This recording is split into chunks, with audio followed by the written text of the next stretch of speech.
Buenas tardes chicos, hoy vamos a tener nuestro segundo tema de junio del curso de DPCC, el cual es la prevención de riesgos en la adolescencia. Nosotros la semana pasada hemos tocado el tema de sexualidad y, ahora esta vez es la prevención de riesgos. Para empezar, en nuestro día a día, tal vez ahora nuestra principal situación de riesgo es el contagio al coronavirus, pero en nuestra vida cotidiana regularmente nosotros nos presentan situaciones de riesgo en la cual vamos a tener que decidir, y estas situaciones comúnmente ponen en peligro nuestra salud. Y para poder enfrentar una situación de riesgo hay dos factores. La situación de riesgo hay dos factores, el factor de riesgo y el factor de protección, que lo vamos a tocar más adelante. Y cuando los factores de riesgo predominan, es más probable que se surjan las conductas dañinas. Por ejemplo, si mi entorno social es pobre, por ejemplo, yo me expongo a no presentar una buena educación por mi nivel socioeconómico, y el no tener una buena educación hace que yo no tenga el conocimiento acerca de todos los riesgos. Entonces, ante una situación de riesgo, es más probable que yo acepte a que yo rechace, porque no sé las consecuencias de esto. Ahora vamos a definir qué son las situaciones de riesgo. Las situaciones de riesgo es un conjunto de factores que inciden en el aumento de posibilidad que una persona sufra daño universalmente en una persona. Aquí se pone el emocional o físico, pero involucra el nivel psicológico también. Incluso puede afectar a nivel económico.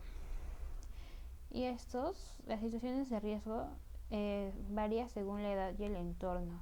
Nuestras situaciones de riesgo que enfrentamos cuando somos niños no va a ser al igual que cuando somos adolescentes o cuando somos adultos. Cuando somos niños, por ejemplo, una situación de riesgo puede ser que meta mi dedo al interruptor y que me electrocute, pero cuando soy adolescente presento ya otro escenario. Y depende del entorno, porque, por ejemplo, Mariátegui o por esta zona es un asentamiento humano, y por lo tanto es una zona que no tiene un buen nivel socioeconómico. Y nosotros, las situaciones de riesgo que nosotros enfrentamos no va a ser lo mismo de aquella persona que tiene un buen nivel socioeconómico, porque tiene otro entorno. Y en las situaciones de riesgo, en la adolescencia se suelen presentar más, y aquí hay 5 situaciones que son más frecuentes en la adolescencia.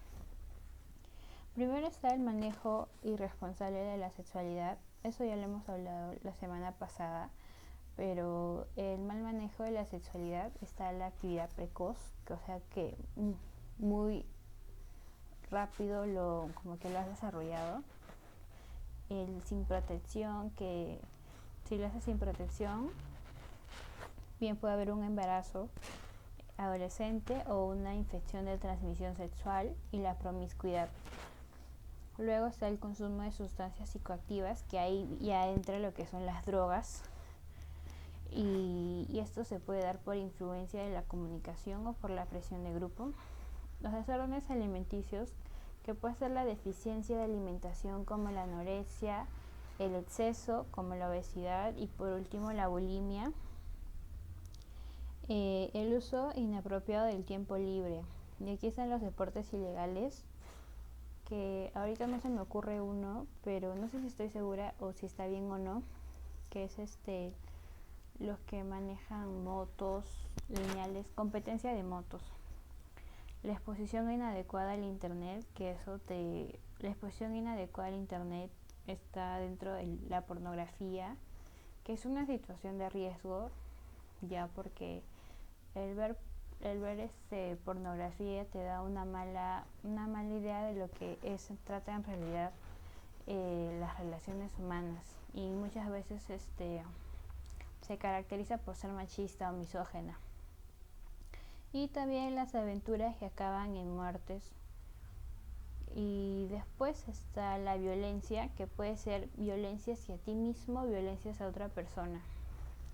Y para adicionar a este caso, busqué una noticia de la OMS en la que publican que 1.2 millones de adolescentes mueren al año, y esto se puede evitar.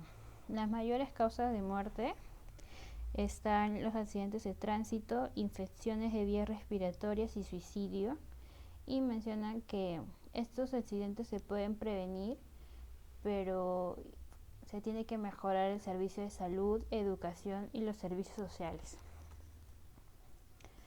Vamos con esto. Los accidentes de tránsito es la primera causa de muerte en todos los adolescentes, ya sean hombres o mujeres, y afectan sobre todo a los varones, pero después vamos a ver como un ranking de las muertes.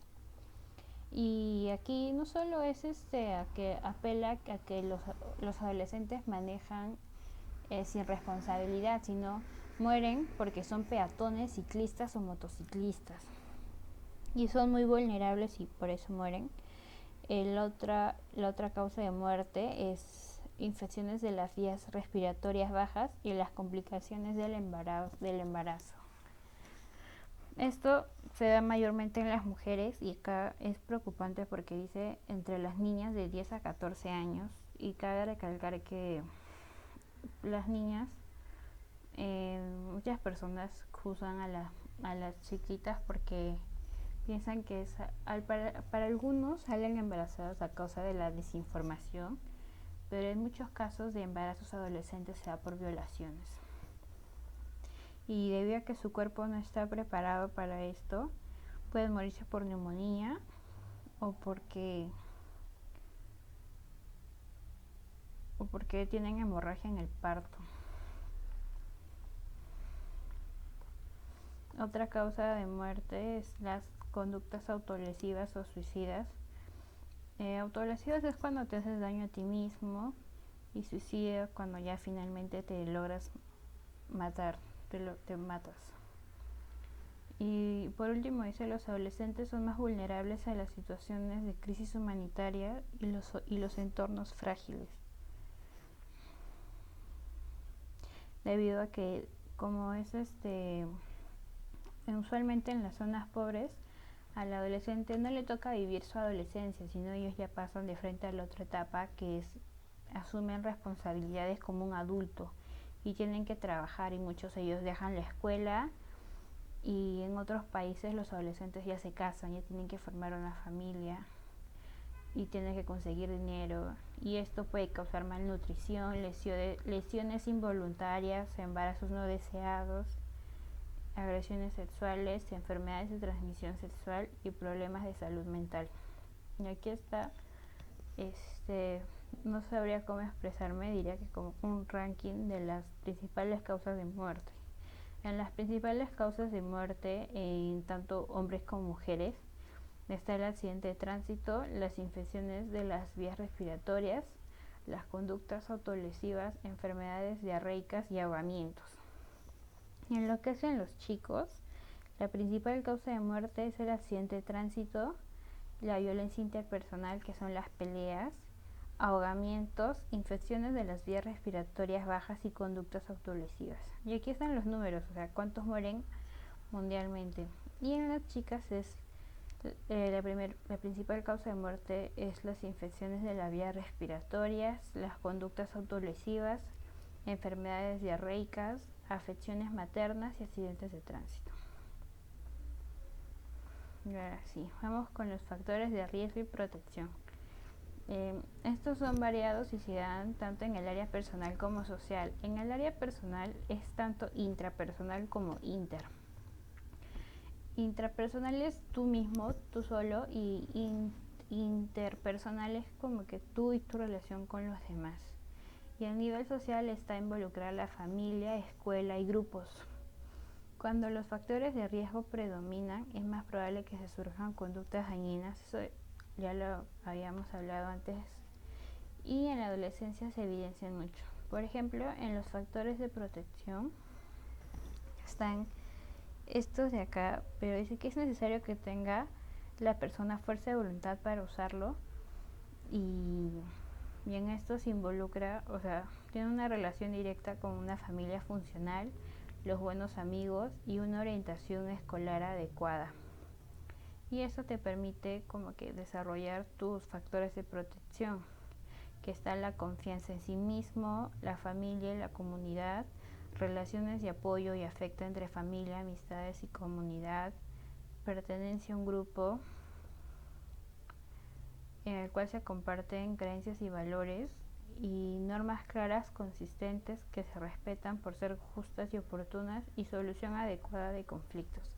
En cambio, los factores de riesgo está la desconfianza respecto a las habilidades propias, familia y comunidad, la vinculación negativa o nula de la persona y su familia, o sea, peleas, que es algo disfuncional, aislamiento individual o pertenencia a un grupo que comparte adicciones, tratos excluyentes o desiguales, injustos o de privilegio para algunos, y evasión a la responsabilidad para resolver conflictos. Esos son los factores de riesgo. Tener mala relación con los demás, no confiar en ti mismo, que no haya equidad en el trato y que no seas responsable. Luego están las habilidades para la vida. Estas son aptitudes necesarias para tener un comportamiento adecuado y positivo que permite enfrentar eficazmente los retos y los desafíos de la vida diaria, sobre todo si son riesgos. Y en los adolescentes es necesario que puedan desarrollar valores y cualidades positivas, y para esto de saber qué hacer y cómo hacer, y para eso es muy importante la información. Y según la OMS, que fue donde saqué la noticia, ha propuesto el siguiente grupo de habilidades para la vida. Según la OMS, todo esto debemos desarrollar para la vida porque, según había leído, no había algo específico, una cualidad como que te permita, que te digan como que tienes que hacer esta cualidad. Pero la OMS ha dicho que estas 10 son las que debes desarrollar, que está el conocimiento de sí mismo, la empatía, la comunicación efectiva, las relaciones interpersonales, toma de decisiones, solución de problemas y conflictos, pensamiento creativo, pensamiento crítico, manejo de emociones y sentimientos y manejo de tensiones o estrés.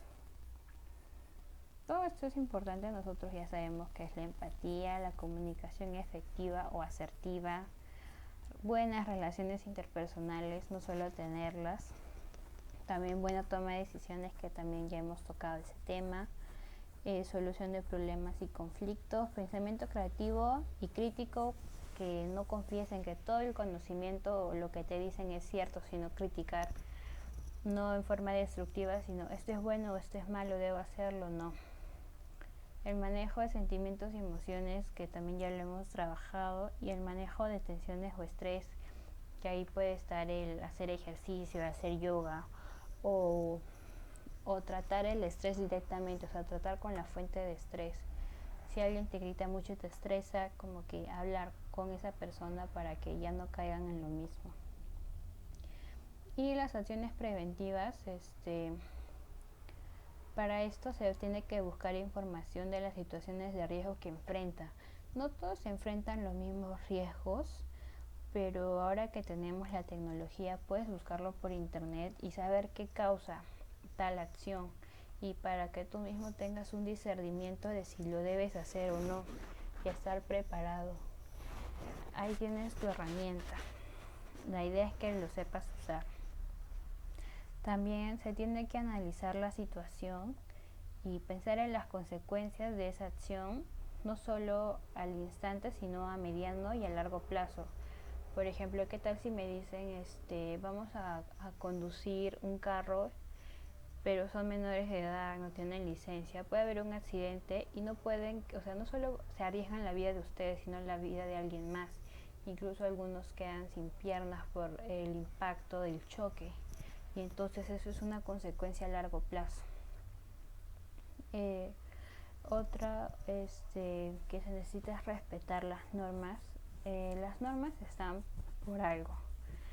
Por ejemplo, es para mantener el orden, y en la adolescencia surge mucho el pensamiento crítico si debo cumplir o no, pero las normas existen para mantener el orden, para que haya respeto, para que todo esté en armonía. Y para respetar las normas debe haber un consenso, o sea, por ejemplo, a ver, primero hay que acabar de leer esto. En cada ámbito social hay formas específicas que previenen actitudes dañinas para el grupo. Por ejemplo, en el colegio se les pide no gritar, si van a hablar alzar la mano, no golpearse, no robar y eso. Pero si alguien infringe esa ley, bueno, la norma del salón, va a haber un caos. Y no solo perjudicas tú, sino todos tus compañeros. Cada grupo tiene sus diferentes normas. Y por último está desarrollar la autonomía moral, que consiste en tener seguridad en sus valores por su fuerza de voluntad, y así será más difícil ser víctima de influencias nocivas porque la persona será respetar. Cuando uno tiene conciencia moral, autonomía moral, puede juzgar bajo sus propios criterios y tomar una decisión de acuerdo a eso. Pero si una persona no tiene autonomía moral, se deja influenciar, y si le dicen como que es algo leve para Perú no respetar el semáforo, y entonces como que hay que cruzarnos a pesar de que está rojo, y alguien que no tiene autonomía moral va a decir ya hay que cruzar porque se deja influenciar, no tiene un criterio propio. Y ahora está la importancia de tomar decisiones. Nosotros todos los días tomamos decisiones, pero hay situaciones en las que la toma de decisión es muy significativa. Por ejemplo, que decía, antes de entrar al colegio alguien me dice como que hay que tirarnos a la pera, y no es una decisión, por ejemplo, que digo ya hoy tengo que lavar los dientes, porque esa decisión es muy sencilla. Bueno, la cosa es que el hecho de tirarse a la pera puede ser una situación muy significativa, ya que me pueden suspender por eso. Ahora, una característica de la buena decisión es que son consecuencia de la madurez. Ya en la adolescencia puedes desarrollar otro tipo de pensamiento, que es el pensamiento crítico, y en la que desarrollas tu madurez y puedes discernir entre lo bueno y lo malo. Se basa en la responsabilidad, porque no solo es responsabilidad al tomar una decisión, sino es responsabilidad al aceptar las consecuencias de la decisión que has tomado, y la reflexión y capacidad de análisis. En la adolescencia la opinión del amigo es muy influyente, y esto puede reforzar o debilitar el grado de autonomía del adolescente. Por ello se recomienda tener en cuenta cómo intervienen las emociones en las decisiones, pensar cómo afecta su decisión a otras personas y tratar de seguir un razonamiento lógico. Y aquí está el análisis de consecuencia. Y acá está. Estilos para tomar decisiones. Hay 3: el impulsivo, indeciso y reflexivo. El impulsivo es aquel que se apresura a elegir una opción sin analizar los efectos, las consecuencias, y se deja llevar por la intuición. Y obviamente suele equivocarse porque no lo toma racionalmente. En cambio, el indeciso es el que no sabe qué hacer y piensa demasiado en las opciones para tomar una decisión, y si deciden lo hacen fuera de tiempo, o peor, o sea, que una decisión mala, o dejan que otras personas decidan por ellas. Y el reflexivo es, o sea, al tomar una decisión reflexionan y analizan todas las alternativas posibles, evaluando sus probables efectos, y se deciden en el momento oportuno. Y por último ya está la tarea que la primera tarea es, el primer punto es cuál es el estilo de decisión cuál es de todos los que mencioné que eran 3, cuál es el que tú tienes, por qué, y cuento una anécdota en la que la expresas.